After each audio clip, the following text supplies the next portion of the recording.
Welcome everyone to another episode of Frankly Speaking. This is a very special episode where we invite a Franc investor who has gone the whole journey with us and started from really, really tough place and found her way to becoming an avid investor, very involved in her money and ready to pass on the advice that really helped her along the way, which we're going to tap into now.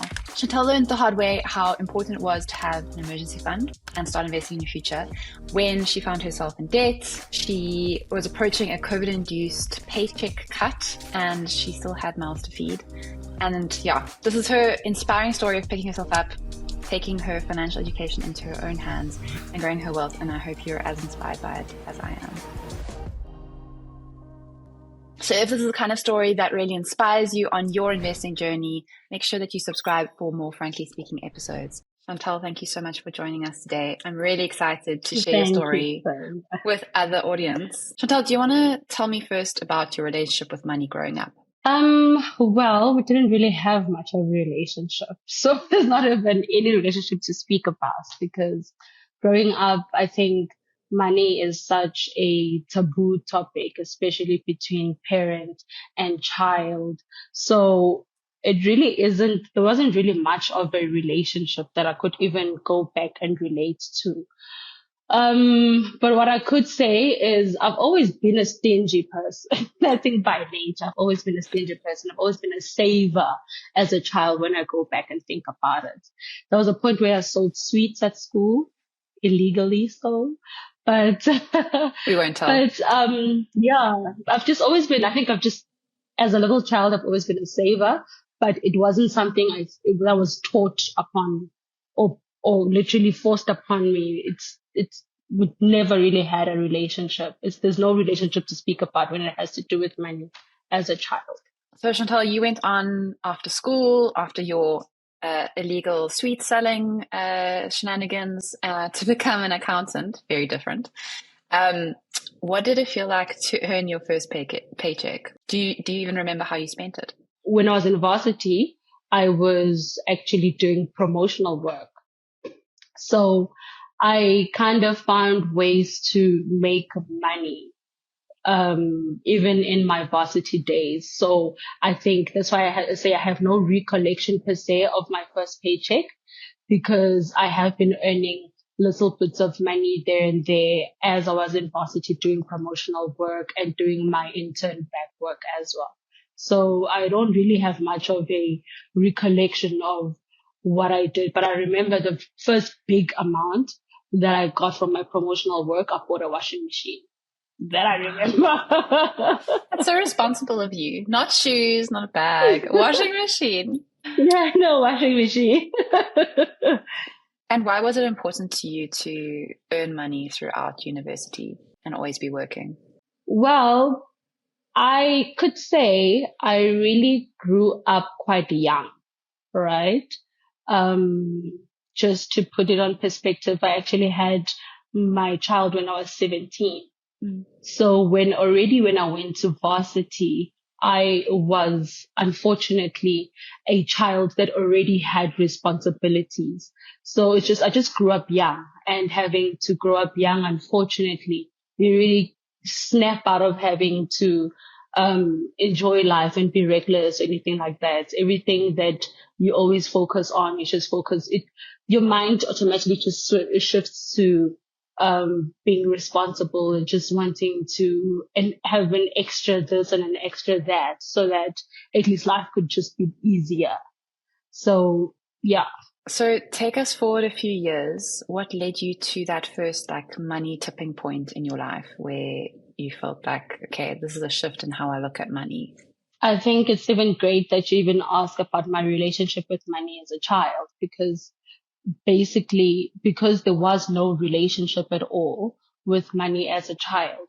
I grew up as a child to have adult responsibilities, and automatically when you start life, you unfortunately start life already with responsibilities. And between me and my peers, I'm already like a couple of steps backwards. I'm already working with strain and starting life with strain. So you get to move in to the world of having to earn money and already start your career with so many responsibilities, and you are young and you've got peers that are doing certain things, you always find yourself now hit between having to be responsible and living life and still being young and all of that. So you actually do find yourself making all the wrong decisions in terms of money in particular, and overcommitting yourself into certain things until you really get to realize that, damn, I am actually living beyond my means and I don't know what I'm doing. And reality kind of presented itself that nothing is permanent. So having to experience pay cuts at work and all the uncertainty of having to just not being able to afford anything got me to realize that I'm literally living on the edge in terms of my finances. And I keep digging a bigger and bigger hole for myself, having to try and keep up with whatever it is that I have myself committed in. So I think that was the breaking point of my life, where I was like, this is the time where I need to see what I need to do, when I couldn't even afford having to pay my car, for that matter. I think that's when I kind of sat down with myself and try and equip myself with financial literacy, because as it's even bad, and it was hard for me to even accept the fact that I am doing horribly wrong in my personal finances. And as an accountant that I am, I work with money and I work with figures and everything, but I am terrible at my own figures. And it was like such a painful reality to actually get to accept and understand and apologize to myself that, listen, you need to sit down. You need to forgive yourself for all the wrong decisions that you've made and equip yourself to personal financial literacy. And Chantel, how did you go about doing that? Like, what was your game plan at that moment? So my game plan at that moment remember now I have already half of the resources that I had probably a month ago, because COVID just struck within a month and all the changes happened in the month. So it was a matter of me not being able to afford my car. My first go-to place, I actually contacted my finance company. The company finances my car, to tell them, hey, listen, I actually can't pay my car, but I still want my car, but I can't pay my car because of obviously the pay cuts at work and whatever. I sent through the paperwork and I fortunately got a payment break. Initially, I think it was a month payment break, or 3 months. I'm not mistaken. I think it's 3 months. So it was a 3 months payment break. And at that moment, I'm like, okay, great. Now I'm not paying my car, but I'm still at a deficit. Even if, and I am in Joburg, I am renting out. I need to shift my life altogether. Fortunately, I found myself having to get a job back home in my hometown. And that was a plus for me. I just felt like the universe was aligning actually to what I was going through. And it was almost putting me in a situation that I had to be in a position to take control now, to regain control of my life. So having to go back home, at least a little bit of finances were alleviated from my budget. And I could now sit back and go like, how do I even do this? I had no idea. I can tell you that. I didn't know what to do. And I relied on finance content creators, especially on Facebook. I literally, everything that I have learned regarding my finances and everything I have learned through all those personal finance content creators, they literally equip me so much that it's all of the things where it's almost like you actually should know. It's almost like it actually feels like you should know it. It should be part of the school curriculum actually, but it's not. So why content creators on Facebook? What was it about that kind of content in that format that really worked for you when you were learning about investing in money and managing your money and getting on top of it? I could say basically it even went as far as budgeting, right? It's the simplest thing that we all think we should have right. Uh, but we don't have it. It's not so We just simple. don't have it in our life skills. Yeah, it's not so simple. So I think the first things first was actually budgeting, but you can only also budget so much if you actually have some money to budget on. I had made horrible financial decisions prior to that. So there was a lot of fixing actually that had to happen in terms of having to pay all my bad debts that I had incurred trying to keep up with the lifestyle, trying to take care of home when I was still in Joburg. So it was just basically the first part of it was having to conquer, having to pay my debts through having to draw up a budget and see exactly where do I stand financially and realize that there's a lot of things that I could just get rid of to actually have something to work on in terms of my budget. So it was from the budgeting to, at first it was literally budgeting and having to pay off debt.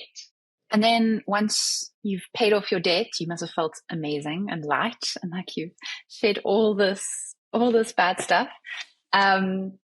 What was next for you? How are you going to manage your money going forward? So even with the paying of debts, right? It really, I learned from your avalanche method to um, to the snowball method.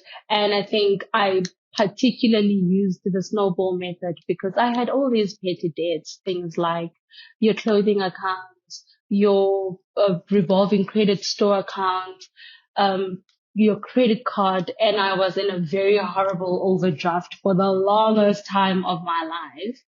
I was actually living on overdraft. So alleviating a little bit from having to pay my car with that amount, I actually tried to push so much into paying all the petty debts and all of that. And I started saving because then all of the money that I was actually paying towards all the debt, now that I have tried my level best to actually clear it out, I now had money to save. Like, and it was like the biggest thing in me to actually know that I can put money away. And it wasn't something that was possible in my budget. Now I have money to save. And now I'm just making these challenges where I'm saying, okay, I know that I have excess on my car insurance and it's about 3.5. How's about I make sure that I have a 3.5 sitting somewhere should anything happen? And little things like that, just little pockets just there and there to say, okay, but the moment you achieve that, it gives you so much joy that now you want to save up more. And where do I go now? Where do I start now? How did you keep going on that investing journey? I mean, you've got your emergency fund saved, and obviously the bug has bit. You love having that kind of money available to you should you need it. How did you expand your investing past that? So literally, it's just like sometimes having to get like your 13th check, right? And I always believe that I should not have money in my bank account. Like idle money is God money. And those are words from Nicolette Mashile. So idle money is God money. So that's how I've learned to actually live by having to have a zero-based budget. So it's things like getting 13 check. I don't want it on my end. But if I don't know what I'm going to do with it at the moment, I will take it and chuck it away in somewhere where I know it's actually earning something. So be it Franc, be it a savings account of some sort, where I know maybe in 6 months' time I'll have a better view of what I want to do with it. With that, that's when I started learning a lot of other platforms on where I can invest because I will not put myself at the forefront to say I know a lot about investing. So as a beginner that I was, it was very important for me to actually start safe and uh, basically go into platforms or go into investments where I know that most of the things are being taken care of. And it gives me the peace of mind to know that even if I don't know much about it, but I know I'm investing in this and it's growing. It just became an addiction to know what can I do next? Where can I go next? And how can I just diversify? So it all came from curiosity to think, what can I do? Or whenever I hear about something, research about it and be excited about it and think, okay, now I'm saving up to actually go and put my money in there.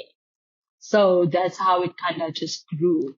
And now as you manage your money, what are some of the principles, I guess, that you follow when it comes to deciding what to do with it, how to deal with it? I definitely know if I can't buy it cash, I don't afford it. Great rule. If I can't get it cash, yeah, I don't afford it. And whatever it is that I have at the moment is exactly what I need, in all honesty. Everything over and above, I definitely would evaluate the importance of it in my life and how would it impact my finances? Where am I going to take that money from? Because anything that I cannot commit to at the moment in my budget, it has to come out somewhere from this budget because I don't have any other spare income or extra income for me to actually commit into anything that's extra. It all has to come within my budget. Literally, I will reevaluate my insurance policies. I will reevaluate what I'm spending on certain things and think maybe I could do a little bit less of that to accommodate something new that I want to implement in my life or have in my life. I would save up for the things that I want so that it gives me even time to to evaluate if I really want it instead of having to buy something now and I realize that, oh, oopsie, actually I don't really need it or want it so much. I remember I wanted this Apple Watch for the longest time, right? For the longest time. And I just felt like I haven't really wanted something so much until I got it, right? And I realized I even suck at having to charge it. So even with that lesson, I think with this, I got it a couple of years back. With just that lesson took me back because I must say, you make up your mind, you do grow and you do make certain decisions that make your finances better. But relapsing is very easy. It's very easy to relapse and relax and go like, well, I got my things figured out now. Maybe I can just buy that hair. Maybe I can. I just know I always reserve a couple of funds for August because August is my birth month and I do not want to question myself on what I want on my birth month. And I implement that like every year to go like in August, whatever it is that I possibly think I just want. This is a want. I will reserve those funds throughout September of this coming September. I'll be reserving funds for next year, August, so that when August comes, my son's birthday is in August, my birthday is in August. August is just a merry month for me. I'll get everything I want, but in any other month, I'm evaluating proper. And there's a lot of freedom in that, right? Knowing that you've saved for this time where you want to splurge, you don't have to worry about money. You want to use it for exactly what you want to do. I think primarily my saving motivation is that freedom, the freedom of knowing it's there for me to use, right? For that particular reason. Hence, I have these little pockets and little places where I have this for this for that. But you will never find me withdrawing from Franc for a party. I would never do that. If I don't have money, I don't have money. Even if I do have my investments in Franc, I will not withdraw it for anything in the world except the fact that maybe I'm dead. And they just have to withdraw it for whatever. But if that reason for why I have it there hasn't come, I will not withdraw it. So the joys of having to save is exactly that, the freedom of knowing that you have this amount or you have this pocket saved and you saving it for a particular reason. When the reason happens, you don't feel guilty. Yeah, it's a great way of doing it. Yeah. Chantel, what excites you about investing? Knowing that my money works for me. Definitely. As it should. Knowing that, yes, as it should. Knowing that my money works for me. The comfortability of having to know that, I've treated investing as me paying myself for the hard work that I do. Having to go to work every morning is not as pretty and nice, but so I have made it some sort of a payment to myself, because a payment to me from my work, my salary it has a lot of things waiting for it. So for me to also say, Chantel, you have worked hard for you to not be able to point it out tomorrow. I need to pay myself. And that's how I treated my savings and investments. So knowing that my money is working for me wherever it is really gives me joy. And what frustrates you about investing? That you can never really know to the very end, right? You can always equip yourself, but things like the market in terms of, especially, shares and all of that, you never really know what's going to happen, right?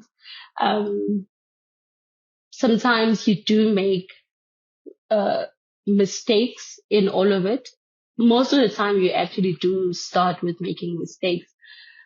In the sense that, particularly I'll speak from my end, I would probably go where the flow goes. So they go like, hey, let's get these single stocks on easy equities. I'd be there running and I'm like, come, let me just put in 1,000 rand in that.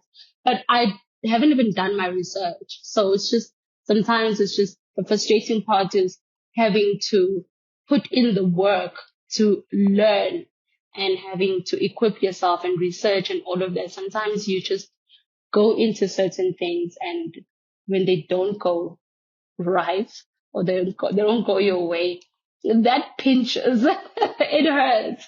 It really hurts. So sometimes that's the frustrating thing, is that you can never really say, I know to the very T that I'm making a good decision. Yeah. And I guess that's where the really good learnings are as well, right? If something goes wrong, it hurts, it pinches. Yes, but then you learn from that. Yeah. And Chantel, what advice would you give somebody who's maybe embarking on the same journey as you? Maybe it's just come out of debt, maybe still in debt.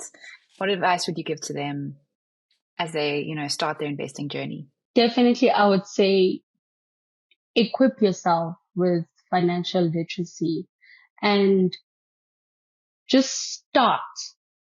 Just start. Because the worst thing is, the worst part of anything that any humankind can do is just having to start. There's so much fear, and sometimes having to accept that you have a problem comes with so much shame in it.